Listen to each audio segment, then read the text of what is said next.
Junction దాటి ఏలూరుకు మధ్యలో ఉన్నాము. ఇక్కడ ప్రజల స్పందన ఏంటో అడిగితే తెలుసుకుందాం. బాబాయ్ మీ పేరు? నాగరాజు. ఇంకో 2 వారాల్లో ఎలక్షన్స్ రాబోతాయి ఆంధ్రప్రదేశ్ లో. ఏ పార్టీ వస్తే మంచి జరిగిద్ది అనుకుంటున్నారు దిగువ తరగతి కుటుంబాలు? పార్టీ 10 మంది నలుగురు కుక్కలా తిరుగుతారు ఇక్కడ ఇంటింటికి. అయిపోయిన తర్వాత వాళ్ళ దగ్గర వెళ్తే ఆ సార్ రాలేదు ఈ సార్ రాలేదు అంటారు. ఒక సంతకం పెట్టడానికి ఒక పక్కన ఉన్నారు వాచ్మెన్లు. ఇప్పుడు అందరూ కాలు పట్టుకుంటారు, అమ్మ ఓటు నా ఓటు నా ఓటు అంటారు. గెలిచిన తర్వాత వాళ్ళ దగ్గర మీకు కుక్కలాగా వెళ్ళాలా? చెప్పండి సార్, ఇది ఏం పరిస్థితి? ఏ పార్టీ రాని నలుగురు న్యాయం చేయాలా.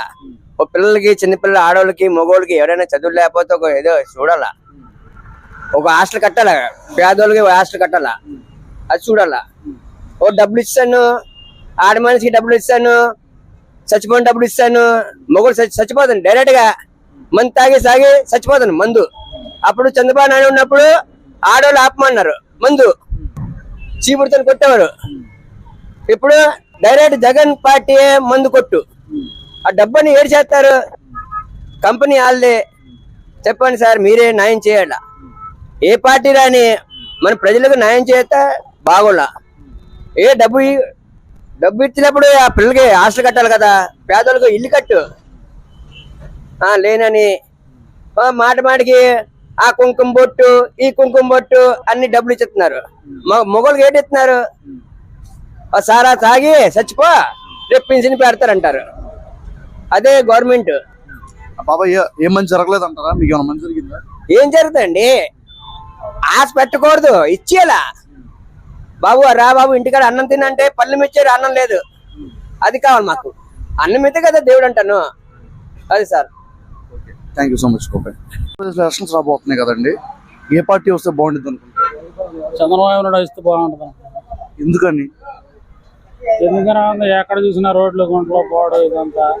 మా పిల్లలు చదువుకుంటున్నారు, వాళ్ళకి డబ్బులు వేస్తా అంటున్నారు, వాళ్ళకి వేసిన పాపం లేదు. ఇప్పుడు ఎగ్జామ్ రాసేటప్పుడు మమ్మల్ని డబ్బులు కట్టమని పోస్ట్ చేస్తున్నారు. నేను మొన్నే కట్టే డబ్బులు. ఇది ఎక్కడ బాబా? ఏ నియోజకవర్గం ఇది? గన్నవరం నియోజకవర్గం. గన్నవరమేనా? ఇక్కడ కూడా ఏ పార్టీ వస్తే బాగుంటుంది? తెలుగుదేశం వస్తే బాగుంటుంది. ఎక్కడైనా ఆంధ్రప్రదేశ్ లో తెలుగుదేశం రావాలని కోరుకుంటున్నాను. ఏ పార్టీ వస్తే ఆంధ్రప్రదేశ్ బాగుంటుంది? జగన్ వస్తే బాగుంటది అన్న. ఎందుకని? అంతే అన్న, జగన్ ఏం పరిపాలన ఏం బాగాలేదన్న. జగనే జనసేన బాగుంటది. పవన్ కళ్యాణ్ గారు వస్తే ఆయన ఆలోచన విధానాలన్నీ బాగుంటాయి. బాగుంటాయి. లేటెస్ట్ న్యూస్, పిఠాపురంలో 3 పవన్ కళ్యాణ్ పోటీ చేస్తున్నారు. దాని మీద మీ స్పందన? ఎంతమంది పోటీ చేసినా గానీ పవన్ కళ్యాణ్ వస్తాడు. అంటే జనాలను కన్ఫ్యూజ్ చేయడానికి 3 పవన్ కళ్యాణ్ నుంచోబెట్టారు. దీన్ని ఏమన్నా మీరు సమాధానం చెప్తారా? ఎంతమంది పోటీ చేసినా గానీ పవన్ కళ్యాణ్ గారే వస్తారు. Thank you. ఆంధ్రప్రదేశ్ ఎన్నికలు రాబోతున్నాయి, ఏ పార్టీ వస్తే ఈసారి అభివృద్ధి జరిగింది అనుకుంటున్నారు? అభివృద్ధి అనేది కాదు కానీ ఏ పార్టీ అయినా ఒకటే. ఇసుక తక్కడ పేడ తక్కడ అంతే. ఒకడు కనపడేడు తింటాడు, ఒకడు కనపడకుండా తింటాడు, ఒకడు కనపడేడు పెడతాడు, కనపడకుండా తింటాడు. అంతే సంగతి. ఎవడు వచ్చినా ఒకటే. ప్రజాశ్రేయస్ ఏం లేదు ఇక్కడ. ప్రజాశ్రేయస్ ఏం లేదు. రోజు తింటే వాడు వచ్చినా వీడు వాడు కనపడతాడు, వాడు కనపడు. అంతే తేడా. ఆస్తులు అలా పెంచుకుంటున్నారు అంతే. ఇది గన్నవరం నియోజకవర్గం. అవును. అభివృద్ధి ఏమన్నా జరిగిందా? నేనేం గమనించలా. అభివృద్ధి జరిగిందా అంటే మనం చూసేవాళ్ళకి తెలుస్తుంది, ప్రచారం చేస్తే తెలుస్తుంది. మన నోటీస్కి కొన్ని వచ్చాయి, కొన్ని రాలేదు. అభివృద్ధి అంటే ఏమిటి? ఇల్లు కట్టడం, బిల్డింగ్లు పెట్టడం, రోడ్లు వేయటం అభివృద్ధి కాదు. అభివృద్ధి అంటే ప్రజల్లో సంస్కారం పెరగాలి, విద్య పెరగాలి, వైద్యంలో నాణ్యత పెరగాలి, సుఖ సంతోషంతో ప్రజలు ఉండాలి. ప్రజలు అంటే బిల్డింగ్లు కట్టేసి ఊరికే రియల్ ఎస్టేట్ పెరిగేసి సామాన్యుడు. నా చిన్నప్పుడు 1 ఎకరం కౌలుకు తీసుకుని 4 ఏళ్ళు కష్టపడితే కొంటో సెంటో కొనుక్కునేవాడు.